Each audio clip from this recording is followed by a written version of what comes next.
When you set out to make a movie, it doesn't happen exactly the way you have it in your head. There is this exploration, there is this evolution, there's this unfolding or revealing of the material.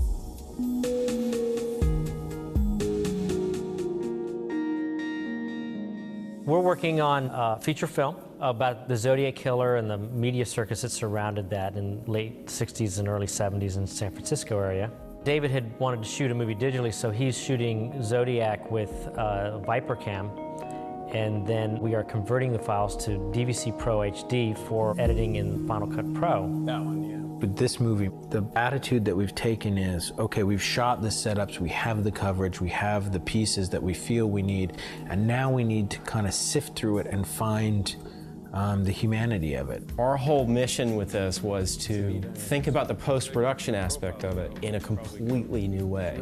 Be creative. Use the tools that are out there that you can just buy on a website or go to a store, get, and use those.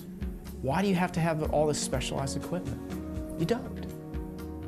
I love the fact that an editor can come to me and say, I have to leave now, I'm gonna work on this tonight, and take it on his laptop, and by 9 o'clock in the morning, I can see it on a 65-inch plasma. That's a whole new world.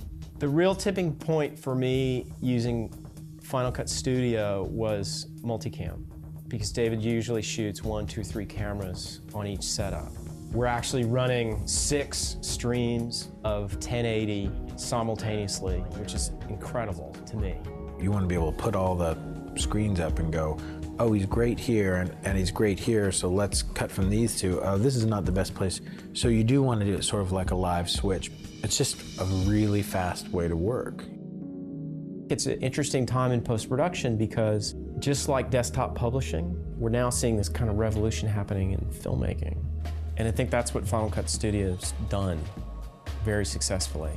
Ultimately, our long-term goal will be to do the whole movie in-house. I mean, as it is right now, if we add a couple more G5s with Shake, we can even do part of our effects here. And Angus is already pre-visualizing a lot of the effects on Final Cut Studio with motion. This is indicative of where media, where visual storytelling, where pictures, where communication is headed. I started collecting resumes from all these young people who want to work in post-production. Virtually every one of them had Final Cut on their resume. So that's clearly an indication of where the flow is. What this kind of tool set allows you to do is to experiment and, you know, kind of quell those questions that you might have. That makes me sleep easier. It makes me go, okay, I'm telling the story that I want to tell. And that's a great world for making movies.